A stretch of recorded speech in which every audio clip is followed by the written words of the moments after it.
जब आपस में संवाद हुआ तो पूछ दिया कि प्रभु सबसे पहले कौन आया। देवी भागवत में और सूत्रांत में बताया गया है कि सबसे पहले चारों तरफ जल ही जल था, और जब चारों तरफ जल ही जल है और जल के बीच में शक्ति का प्राकट हुआ। कौन है? जगत जननी भवानी मां दुर्गा का प्रादुर्भाव हुआ, और जिसमें मां भवानी प्रकट हुई और मां ने चारों तरफ अपने त्रिशूल को, अपने नेत्रों को देखा, और सबसे पहले जैसे देखा तो सामने क्या देखते हैं कि विष्णु भगवान लेटे हुए छोटे से रूप में, और इधर विष्णु भगवान छोटे से रूप में देखे एक साइड पे, और जैसे विष्णु भगवान को अपने पास बुलाया, विष्णु से कहा कि तुमने मुझे देखा? बोले हाँ, तुम जगत जननी भवानी हो। तो भवानी ने क्या कहा है? देवी भागवत में बताया जाता है कि मुझसे विवाह करो। विष्णु भगवान बोले मैं तुम्हारा पुत्र हूं, तो मां तो मैं तुमसे विवाह नहीं कर सकता। और जैसे ऐसा कहा तो मां भवानी के शरीर से तेज निकला क्रोध से, तो तुरंत उस क्रोध के प्रभाव से भगवान विष्णु के पेट पर असर हुआ, जिससे कमल उत्पन्न हुआ, और कमल से ब्रह्मा जी उत्पन्न हुए, और जैसे ब्रह्मा जी उत्पन्न हुए और ब्रह्मा जी के उत्पन्न होने के बाद इधर मेरे महाकाल डमरू को बजाते हुए तीनों लोकों के नाथ भगवान शंकर प्राकट को प्रकट हो गए। और जैसे शंकर प्रकट हुए, शंकर बोले अरे शक्ति, अरे दुर्गा, तुम्हारे जितने भी रूप होंगे तुम्हें वर्ण करने के लिए हम ब्रह्म के रूप में साक्षात कर। भगवान शंकर ने दुर्गा के जितने भी रूप हैं दुर्गा से विवाह किया, और भगवान शंकर ने दुर्गा से विवाह किया। इधर ब्रह्मा की सृष्टि जो हुई है तो किस कौन पिता बना? ब्रह्मा जी बोले शंकर पहले आए नहीं, सबसे पहले तो शक्ति आई है। तो शंकर जी बोले ब्रह्मा से तुम जाओ और मेरी पहले खोज कर लाओ, मैं पहले आया कि नहीं आया।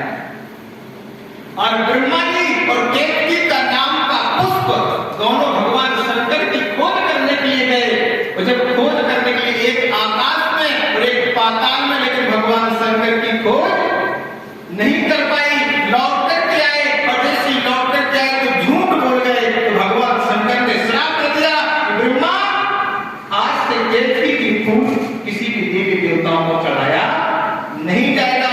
और पहले ब्रह्मा जी के 5 मुख थे, फिर 4 रह गए। एक शीश भी ब्रह्मा जी का अपने आप शरीर से कट के गिर गया था। ऐसा ब्रह्म और शक्ति का प्रादुर्भाव। और पहले तो मन से सृष्टि हो रही थी, मन से मालिक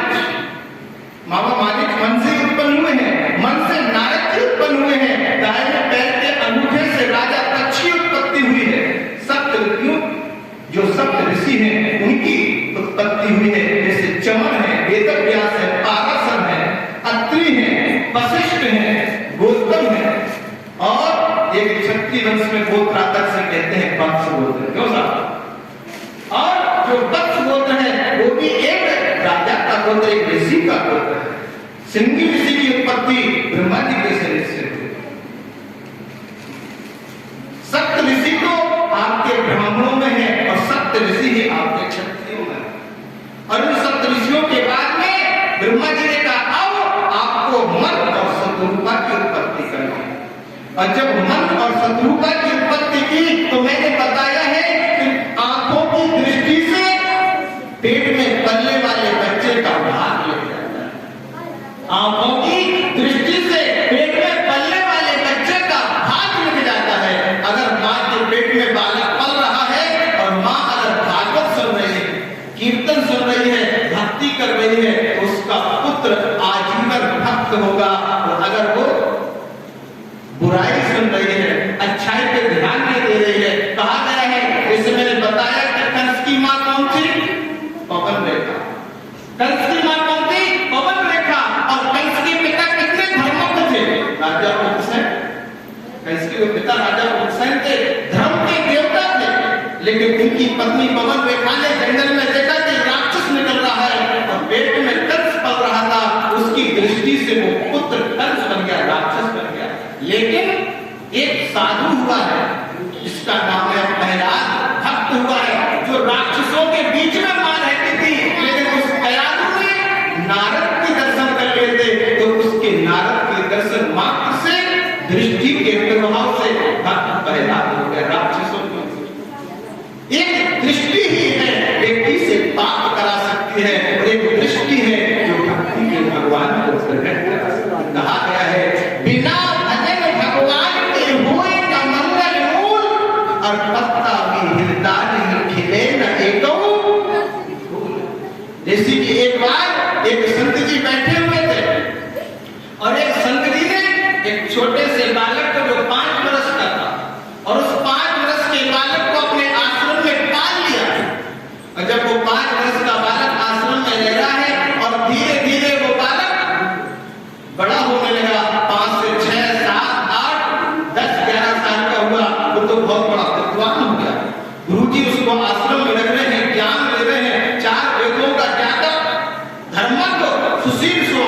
वो बालक, अब धीरे धीरे जब वो विद्वान बन गया तो आज वो बालक 5 साल से 16 साल का हो गया। गुरु जी के यहाँ 11 साल उसने तपस्या की।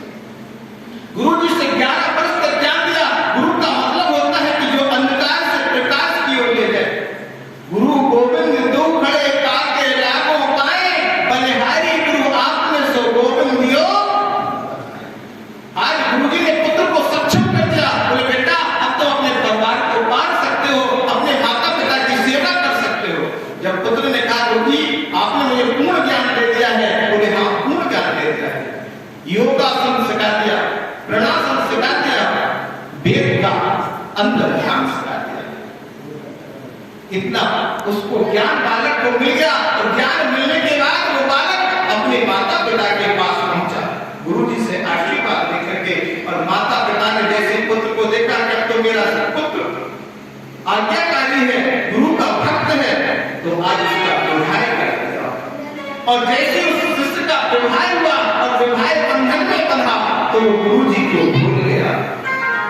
जब भक्ति में रहता है तो गुरु की याद रहती है। जब वो विवाह बंधन का मतलब होता है माया, और जब वो माया में फंस गया तो फिर भगवान को मोह में 2 बच्चे भी उसके हो गए। अब तो वो गुरु जी के आश्रम में जाना ही भूल गया। और जब गुरु जी के आश्रम में जाना भूल गया, एक दिन अचानक शरीर में थोड़ी सी पीड़ा हुई, तब उसको दुख में व्यक्ति को याद आती भगवान की। कहा गया है दुख में स्मरण सब करे, सुख में करे, और जो सुख में स्मरण करे तो दुख काहे। आज जैसे थोड़ी सी शरीर में शिष्य को पीड़ा हुई, तुरंत गुरु जी के पास पहुंचा। गुरु जी ने कहा शिष्य तुमने मेरे यहाँ 11 वर्ष मेरी सेवा की, मैंने तुम्हें सब कुछ ज्ञान में सिखाया, लेकिन 5 वर्ष से गुरु जी को तुम भूल गए थे, कहाँ गए, तुमने कुछ ज्ञान प्राप्त नहीं किया। इस समय ऐसा काम बोले मेरी पत्नी बहुत नेक है, मेरे बालक बहुत अच्छे हैं, मैं माया मोह बंधन में फंस गया हूं। गुरु जी ने कहा कि बेटा जाओ और जाकर के देखना तुम्हारी पत्नी अच्छी है कि बच्चे अच्छे हैं कि माता पिता अच्छे हैं। तुम एक बार जाकर के घर में परीक्षा लो अपने परिवार की। शिष्य लौट कर के आया। गुरु जी ने ज्ञान दिया था कि अपनी श्वास को 5 मिनट तक रोक लेना। और जिस शिष्य ने आकर के अपनी पत्नी से बोले कि अरे देवी तुम बढ़िया मालपुआ बनाओ, कल बन गए मालपुआ। और जैसे मालपुआ का नाम लिया, आज उस देवी ने तुरंत मालपुआ बनाए।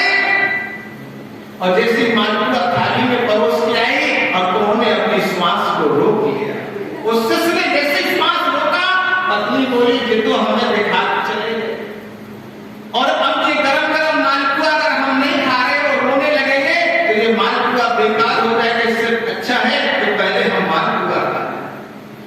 उस शिष्य की पत्नी ने मालपुआ खाए और फिर जोर जोर से चिल्लाने लगी, अरे हमारे स्वामी चले गए गांव पे, मोहल्ला के माता पिता इकट्ठे हो गए। किसी ने नब्ज देखा, नाड़ी को देखा, और जैसे नाड़ी को देखा, नाड़ी देखने के बाद, क्योंकि नाड़ी भी 3 प्रकार की होती है। नाड़ी 3 प्रकार की होती है। एक नाड़ी जो हाथ में होती है, अगर एक नाड़ी ना चले तो शरीर किसी काम का, एक नाड़ी अगर ना चले हाथ वाली तो शरीर किसी काम का नहीं है। और एक नाड़ी पहले तो किसान लोग होते थे, उन्होंने किसान की है, वो बैलों के सिर पर रखते थे जब हल जोतते थे, नाड़ी बोलते थे उसको।